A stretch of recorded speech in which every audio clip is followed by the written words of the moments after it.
Hello everybody, welcome back to Great Northwest Weaponry.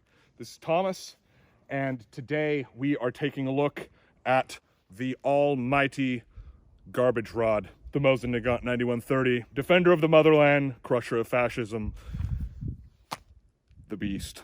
These things are indestructible. That's really their one redeeming quality, aside from the historical coolness, of course, but I'm kind of committing to it. Hello, comrade. Rocking a new Shonker cap. This is nice and warm because it is cold out here. But you know what they say, Mosins work best in the snow. So let's go ahead and go into the gun room and dig into the history of the 9130.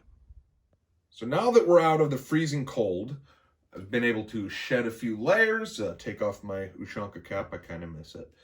And I'm going to talk about the history of the 9130, or the garbage rod, as I have heard it called many a time, and have even called it myself a few times, though in the case of me, it is a term of endearment. I do enjoy me a 9130. This is another piece that I picked up from my friends at the war front. The 9130 may be the most prolific bolt-action battle rifle of all time. Over 17 million were made from 1930 to 1944. It is a direct improvement over the M91 Dragoon model. If you're unfamiliar with that one, we haven't covered it specifically, but brief overview, it is a M91, just shorten the barrel from 31.6 inches to 28.75 inches. So it would be the same length as the 9130, because your overall length is going to come out to 48.5 inches, as opposed to a 51.5 inch for the M91 long rifles. The Dragoon model was made specifically for mounted troops, but they found that the rifle was accurate enough at that length, something that the Finns figured out a long time before the Russians did, hence the M27, M28. But in 1930, the Russians, specifically the Soviets, came around to the idea of shortening their rifle a bit, only really losing about 2 inches off of the overall length, but it is an improvement. 51.5 inches is a lot of rifle. The only real difference between a 9130 and the 91 Dragoon model is going to be the sights. That's going to be the only noticeable difference. For one, the rear sight is this flat elevator. On the 91 and the 91 Dragoon, it is got a bit of a curve to it. You can see that in the video that we did on the M91.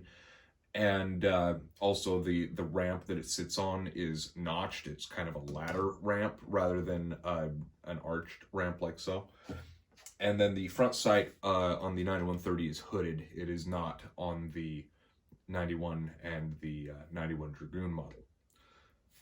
9130s were made by Izhevsk and Tula. To the best of my knowledge, those were the only two companies that made them, unlike the 91 where you had Westinghouse and Remington in America making them, as well as Châtellerault, or however the heck you're supposed to say French words out of France.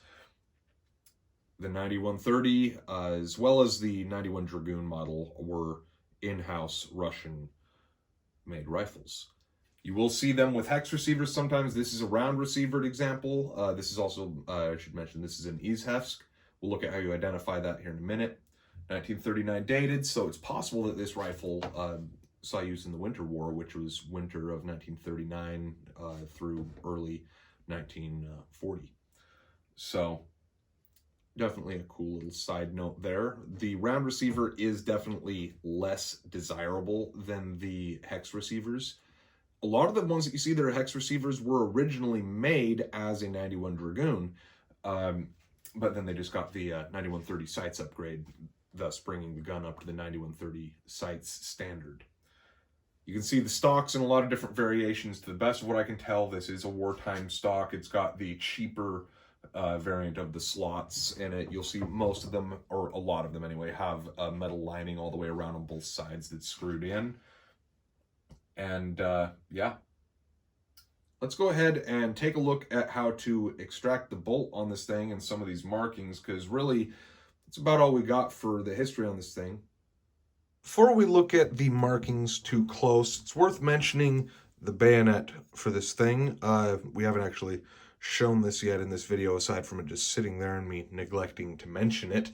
But this is a socket style bayonet, so you just slide it over the barrel with the sight post going through and then rotate it into position there. 17-inch long cruciform spike bayonet. It is mean, very, very mean indeed. Reason that we haven't shown it yet in this video is because it doesn't actually properly fit on this gun. I don't really know why. I'm trying to figure out that issue, but it is what it is. At least I have it, but I can't really use it. Now, we mentioned the smooth receiver being the less desirable variant, but as I know I'm going to mention again, I had specifically wanted a Russian-made one. You can see your hammer and sickle right there, very Soviet.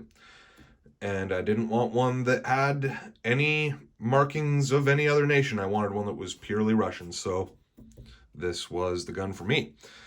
Right here is how you're going to tell if it's Izhevsk or Tula, if I'm saying Izhevsk correctly.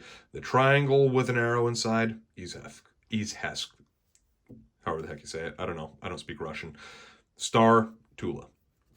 Now, for the fourth time, let's take a look at how to remove the bolt. So on a Mosin, you're just going to pull it straight back, pull the trigger, and then the bolt will just slide out.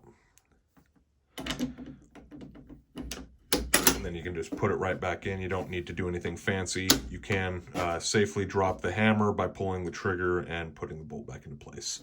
So, yeah, that's really about it. One thing worth mentioning, something that a previous owner had done. This is a original Soviet stamp here.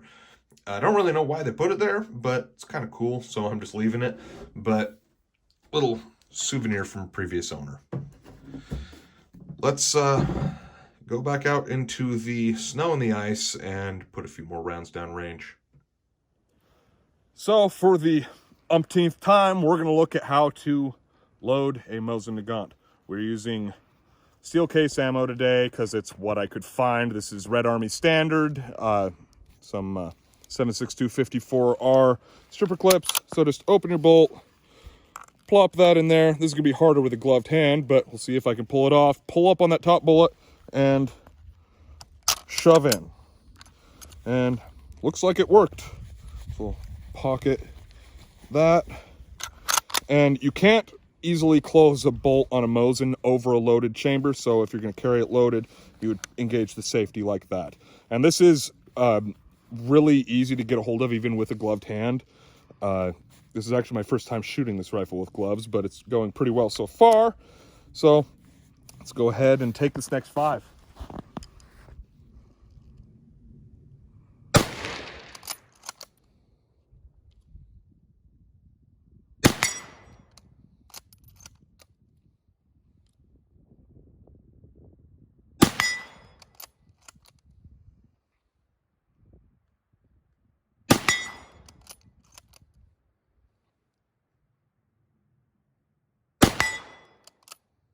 All right, not bad, not bad.